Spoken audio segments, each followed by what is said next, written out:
You have to try a bunch of different things. And when I was in the beginning of my career, I was trying a bunch of different voiceover types and genres and everything anyone could throw at me. I was game, sure. But as you progress through your career, the market starts to tell you where you fit. And whether or not, whether it's voiceover or any other field, the market will tell you where you fit. And when you get that hint, you really need to lean into it because that's how you can make a viable business grow. You're listening to Brainwork Framework, a business and marketing podcast, brought to you by focus-biz.com. Welcome back to another episode. With us today is Jodi Krangle. She is a voice actor at Piece of Cake Voiceovers. We wanted to chat more about the life and joy of entrepreneurship. Jodi, how are you doing today? Thanks for joining us. I'm doing great. Thanks for having me, Chris. Absolutely. So we always like to ask our entrepreneurs, tell us about your journey. What were you doing before that kind of led you into where you are now? Well, I was in SEO and internet marketing when the internet was brand new. This was 1995 when I got online. And I loved it. It opened up the world. It was fantastic. I did that for a number of years until I got really, really bored. Because 2007 was around when Google became it. There wasn't another search engine anymore that mattered. I got bored. I just didn't want to do it anymore. And I decided the thing that had been in the back of my head percolating for a while, I was going to try that. I hung out my shingle and I started doing voice acting. And mostly what I do is in the commercial and corporate narration space. I tend not to do the audiobooks or the long form narration or the video games and animation and that kind of stuff. I really love the advertising end of things. Nice. That is so cool. Now, what a journey to take you from. A lot of people try to break up of the 9 to 5, or they get bored or complacent with just where they're at and they want to branch out and expand. And voice acting, like you said, there's almost like a subset of many other types, the long form and the narration. You focus more on the marketing advertising piece. Are these like the 15, 30-second spots that you see, like most companies doing commercials or radio ads and internet ads? Yeah, a lot of them are. Television was still a thing when I started. Not so much anymore. But radio is still a thing, even if it's streaming. It's out there as well. The thing about radio is really interesting because it's very much an audio medium. You don't really have the visual to give you cues as to what you're seeing or what's being described. And in that case, I'm less of a voice under, which is just kind of highlighting, like Vanna White, if you even know who that is, what is on the screen. The radio, that's your voice is it. You have to tell that story yourself, or other people are having dialogue and you're commenting on it. But it's all voice, it's all audio. Different types of things, and it's still out there, thankfully. But advertising marketing, I find the psychology of it to be really fascinating. I've kind of focused my attention to that. It really is fascinating. Can you take me more into the day in the life of a voice actor? Are you doing outreach? Are people coming to you now because they heard your spot? And even for a 30-second or 60-second long commercial, I can't imagine you just run that in one take and you say, all right, off to the pool now. There's more to it. You got to level some audio and you have to do a few takes and send it for revisions. I don't know. What is that process like? It depends. There's a lot of different options here. A lot of my day I spend on LinkedIn, to be honest. I'm making a lot of connections on LinkedIn for a certain category of jobs that people have that might be hiring in what I do. And just making connections and letting them know I'm out here. And I do a podcast about advertising and marketing and branding that has to do with sound. That sort of gets some connections coming my way as well because I interview some really interesting people. That helps. And then, of course, I'm doing email reach out to people who might have advertising agencies or video production companies and stuff like that. And then I have my own regular clients. I have regular clients who come to me on a daily, weekly basis, sometimes monthly. It depends on what it is we're doing together. And in that case, yes, I am recording by myself and I have to be my own audio engineer. You can see the booth back there. I have all the equipment I need. I have a really nice microphone. And doing stuff, I have to do my own editing. Yes, I will probably give them 2 or 3 takes, depending on how long the script is.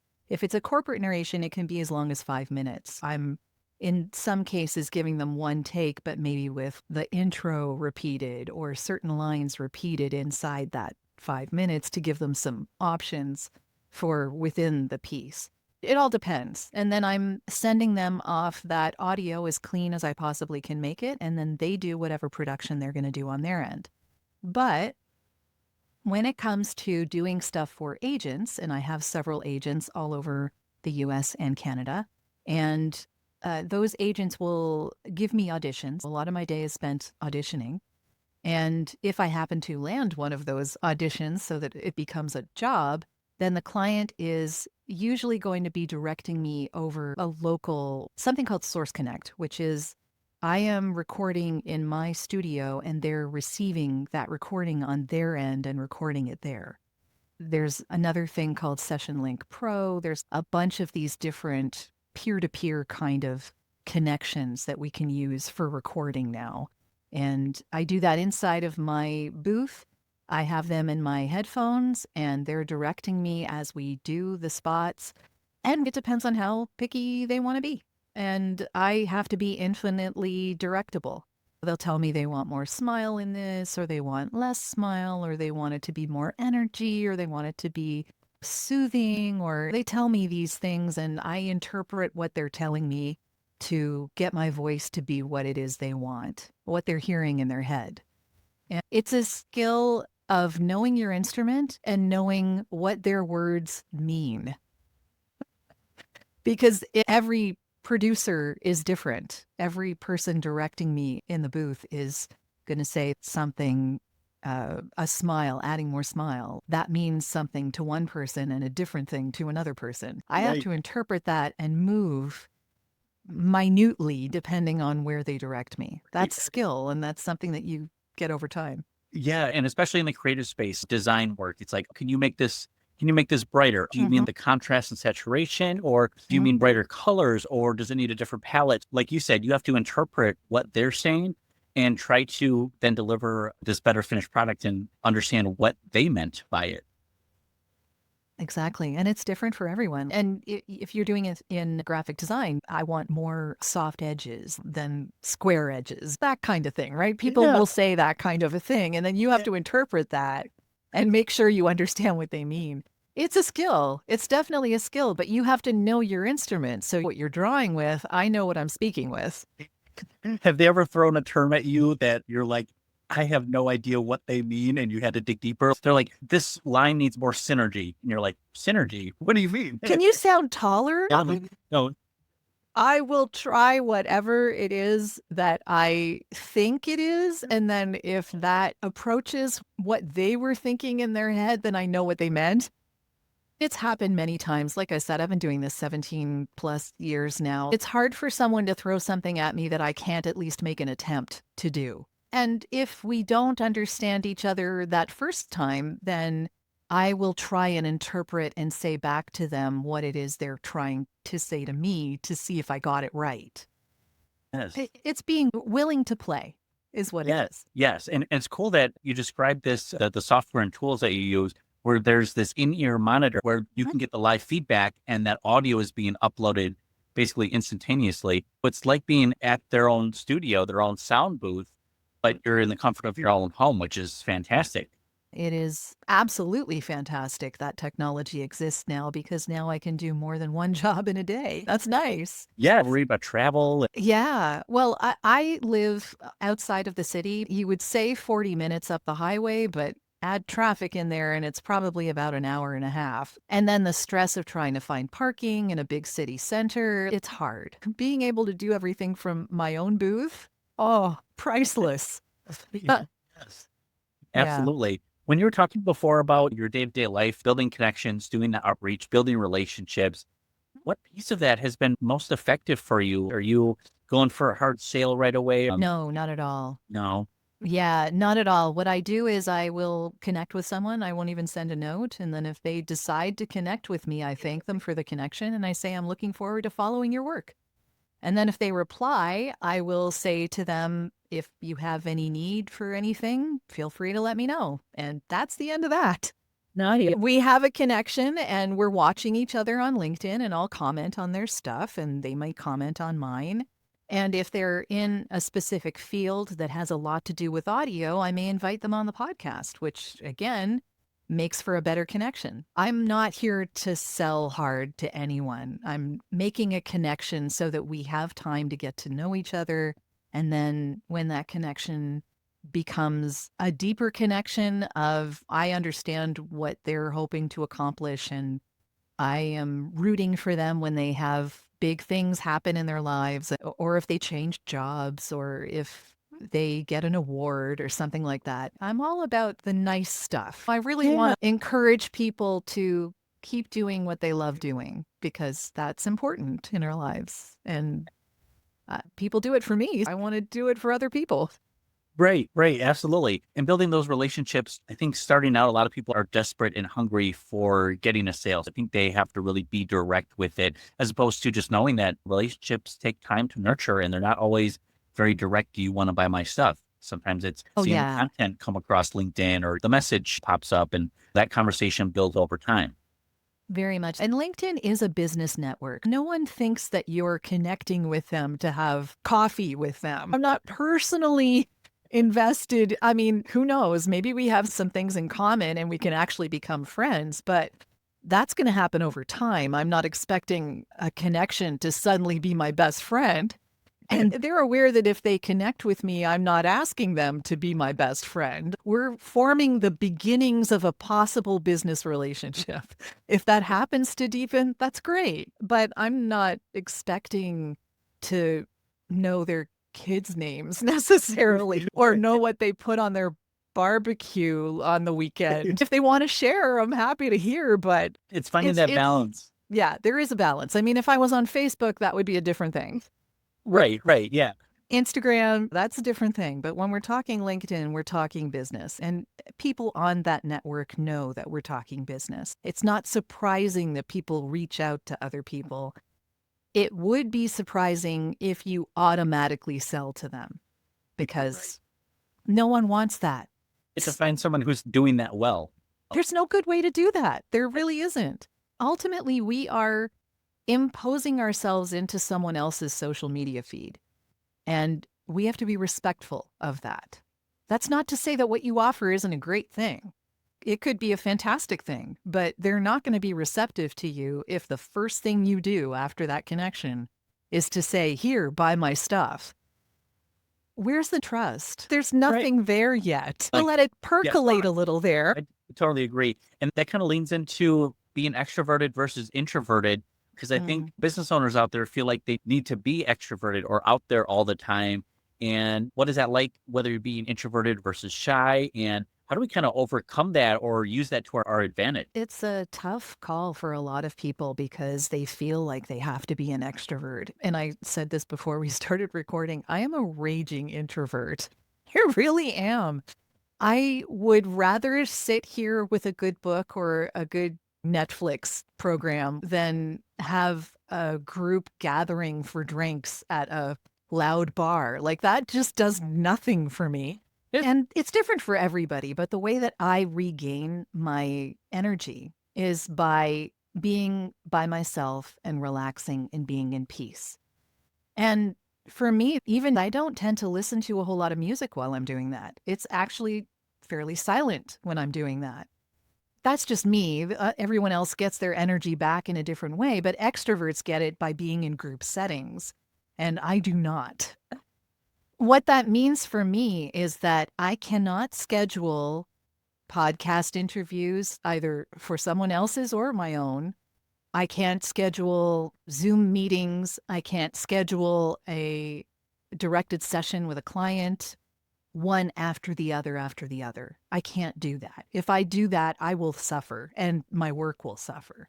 I need to be very careful about how I schedule things. That's really the essence of it for me. How I schedule things is really key because I need to schedule some relief time in between things or else it doesn't work for me. In those moments, you only have so much energy available to give. You need to be smart with your time so that way you're not burning out and draining yourself. Because a lot of entrepreneurs, we try to go hard too fast and then we burn out or we spin out. And then we're like, I need a week or two to recover. But if you can be smart and manage your calendar a bit, your recovery time becomes less or it's more manageable. Yes. There's something else that I've built into my career as well. When I do my jobs are generally 5 minutes of finished audio or less. And the reason they are that, and that I have specialized in the commercials and the corporate narrations that are around that size, is because there are no fires. When someone says that they need a sentence redone and it's an emergency and they have to go to air tomorrow, I can get something back to them in 10 minutes because it's a line. It's not a whole 3 pages of stuff for an e-learning Right. that needs to be done tomorrow. It's something that I can do in 10 minutes, and I have taught myself how to do that and match the tone and give them what they need and give them options for what they need so that they can just plug it right in the way they go. And that is only possible because what I do is short. Right. A lot of entrepreneurs and first-time business owners struggle with that. To start, they really just want to get out there and take on as much work as they can. And then I think over time, they start to realize which clients are the right fit for them, what type of Oh, work yeah. is the right fit for them. But we don't know until we're in the trenches. You have to try a bunch of different things. And when I was in the beginning of my career, I was trying a bunch of different voiceover types and genres and everything anyone could throw at me. I was game, sure. But as you progress through your career, the market starts to tell you where you fit. And whether it's voiceover or any other field, the market will tell you where you fit. And when you get that hint, you really need to lean into it because that's how you can make a viable business grow. Absolutely. I was curious just about your off time when you're not voice acting, but you're Mhm. probably thinking about work. I'm always thinking about work. Maybe you're fixing yourself a cup of coffee. Are you speaking to yourself sometimes and you're practicing the tagline? You're like, I need to be a little more breathy with this one. And you're like giving your saying taglines while you're working. Probably not. Honestly, in fact, it's probably better for me to go into the booth almost sight unseen because what they want these days in audio of any kind, in voice audio of any kind, is real and authentic and genuine. And if I've rehearsed something to death, then it's not genuine or authentic anymore. I'm just repeating the words. They start to mean less. What I'm trying to do when I get into the booth is to look at that text, to get the hints from the text. How formal or informal is this company? Are they wanting really off the cuff, or is it a little bit businesslike? Do they use contractions? Do they not use contractions? That's a big one. It gives me hints as to where in my vocal range the thing would fit. And honestly, it's less about the voice and more about the intention. So who am I talking to is really the most important part. Who am I talking to? Where am I? Because if I'm in a loud coffee shop or an auditorium somewhere, it's definitely going to sound different than if I'm across the table from my mom. Right. That's a different conversation. Or at home talking to a 7-year-old child. That's a little different. The intention is in the script. I need to read that script. I need to understand the intention, and then I need to answer the question that was asked of me because it's always a dialogue. I'm answering someone's question, whether it's in the script or not. This is an answer to a question. And I like how you think about the audience and where that audience is at the moment. You're right. It's the environment. Where are they at? Where are they hearing this? That way you can make sure you either stand out or you blend in Yeah. in And the right sometimes there ways. isn't anything. Sometimes you're just the announcer and they just want you to announce. And other people are doing the intention stuff, which is fine. There's nothing wrong with that. But then am the straight man. Like if I'm the person who's had that little bit of a wink because I understood the joke, but I don't want to go too far on that. Or am I someone who didn't get the joke at all? Or am I am trying to relax people? They just went through something really traumatic and I'm trying to calm them down. Then you need that intention. It's a different intention, but it's still intention. Absolutely. Jodi, for all of our audience out there, where can people find you and connect with you online? Well, I am at voiceoversandvocals.com. And if people are interested in the power of sound and how it influences us, That's all that I talk about on my podcast, Audio Branding, and that's at audiobrandingpodcast.com. We are about to release our 300th episode. Congratulations. That's amazing. Yeah, thank you. I'm very proud of it. Yeah, absolutely.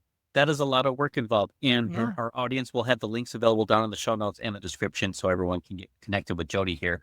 Wanted to ask you more about, have you had like really inspiring leaders or mentors along your journey that you just want to give them a shout out and what they did for you as a business owner, entrepreneur? I have spoken to a lot of people over the years. Honestly, I wouldn't single out anyone in particular because it's the whole voiceover community that is just amazing. They're just amazing people. And everyone that I've spoken to would give me advice and talk me down from the ledge and all sorts of helpful stuff. And the communities on Facebook are fantastic. And a lot of my very best friends are fellow voice actors, and I love them all. But I would call out my parents because they were entrepreneurs themselves when I was growing up. And this is the 80s when that was not a thing, really. It was less of a thing than it is now. And watching their example is really what helped me to be okay with not having the safety net. Absolutely. That community, that outreach, the togetherness is so important. Like you said, talking yourself off a ledge, just being there for your wins, for your losses, for getting some feedback. Oftentimes we feel like we're going things alone, but the more we connect with people, I think we find there's a lot of like-minded people out there as well. Very much. The podcast community is fantastic too. Just putting that out there. Podcast is great too. Yes. Yeah. Everyone's been wonderful. You get to share ideas and learn a lot of things. You provide the platform for people to speak on, which is fantastic.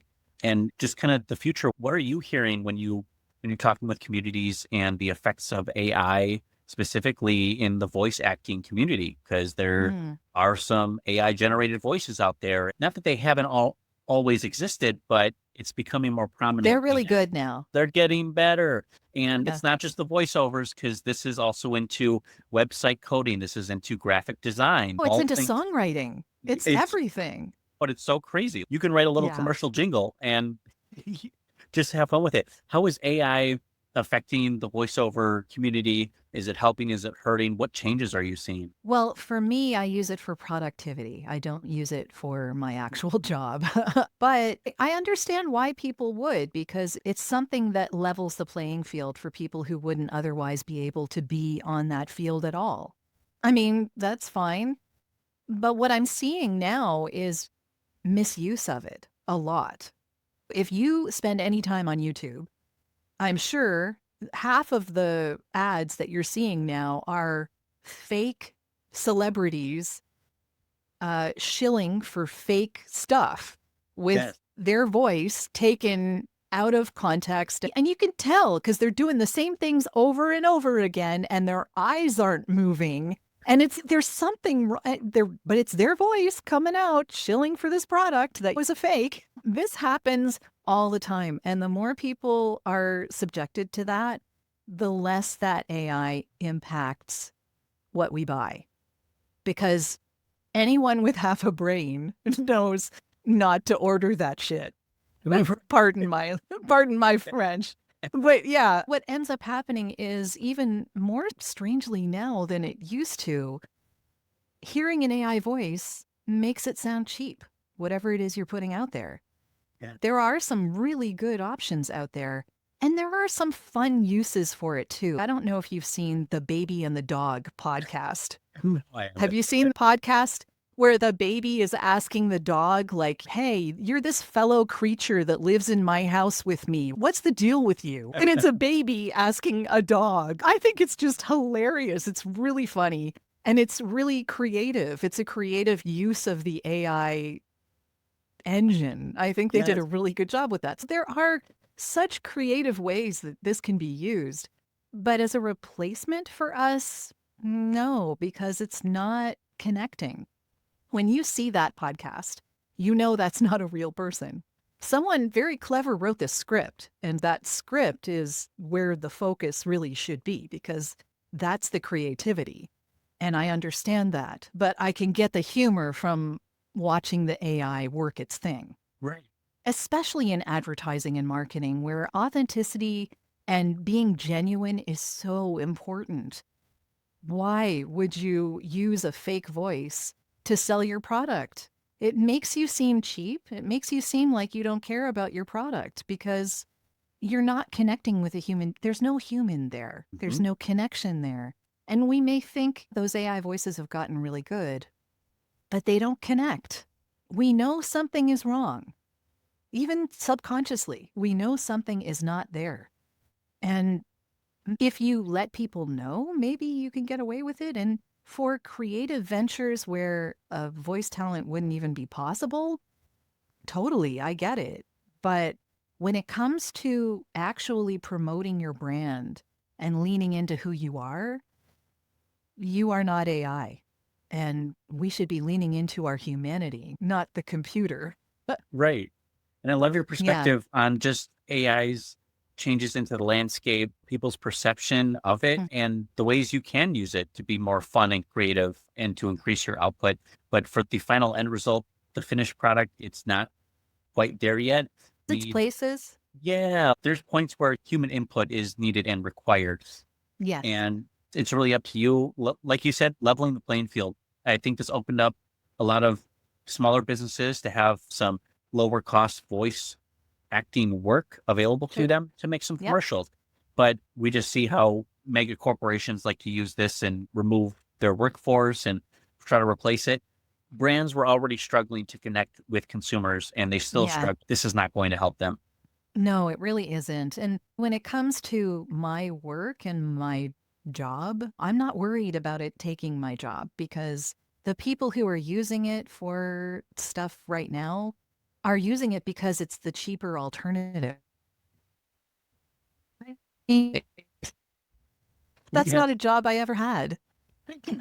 I'm not worried about that. The people who care about their end product, who really want to make a connection with the people who hear them, the people who care about audio branding, those are the people who are going to hire me and people like me.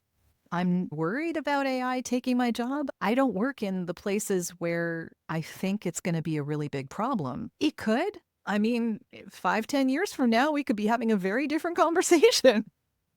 But I would hope not. I want AI to do my books, not write my book. Yes. I I think agree. creativity is a human thing that we should lean into and not be lazy and toss it off to a computer. Right, absolutely. There was a funny meme being shared around the internet that said like, "Oh, we thought the AI robots and automation were gonna like do all the menial tasks, so that way we could do more art, read more books, and write poetry." And they're like, "AI is doing all the fun, creative stuff, and we're still having to wash our own clothes and do all this X, Y, Z." I think it's starting to switch, though. I think little by little, we're starting to realize just how fake it sounds, even however good we can make it sound. Hmm. That just isn't connecting the way that we would hope it would. Does a musical piece that you hear an AI do, does it make you cry? Think about it. I would say no, because there's no human intention. There's nothing behind it. It's just a sequence of notes being played. There's no feeling there. There's no lived experience. For me, I cry when I hear an AI doing a piano piece. No, I don't think I will, because it's just not going to hit me. But I have a some music human I'll being send over doing to you. that, well, maybe if I didn't know, but when I hear AI do music, it sounds lifeless to me. It Yeah, sounds like a computer doing what it thinks a human would do. and it's not all there. It's not completely human. It does lack a lot of the important pieces behind it. But something cool I was able to do with it is I played in a band in high school, right? We wrote some songs. Our recordings never sounded good. We never had the opportunity to record professionally with the real good Hmm. equipment. We recorded in a basement with crappy microphones. I uploaded it to AI, and through some tweaking and prompts, it was able to recreate our songs almost verbatim from high school, but enhance them quite a bit. And that moved me a little bit, but there was more That's into a it. So I'm great like, way to use it. that's a good use of it. And it wasn't just AI making something up. There was, okay, it's our melodies, our lyrics, our instruments, but it's enhanced. Yeah. That was a cool piece. And like you said, it shouldn't take over the entire creative process. There's places you can pick and choose where AI can be helpful to you, but overall, it definitely lacks connection, lacks emotion. It's just not all there. Yeah. But there are reasons to use it, and definitely enhancing previously not so great audio recordings is a great way to do that. Yeah. I think that's a fantastic use for it. But research in some aspects that would normally take you 3 hours to do will take it 2 minutes, less, 20 seconds. That cuts down a lot of your day. There's all sorts of really interesting uses for it. I just don't think creativity is the one we should be leaning into. Yeah, absolutely. Jodi, I totally agree with everything. I appreciate you sharing your tips, tricks, and wisdom with us. Make sure you check out the links available down in the show notes and the description so you can get connected with Jodi here. Jodi, thank you again for coming out. We appreciate all of your insights here. Thanks so much, Chris. I appreciate it. Thank you.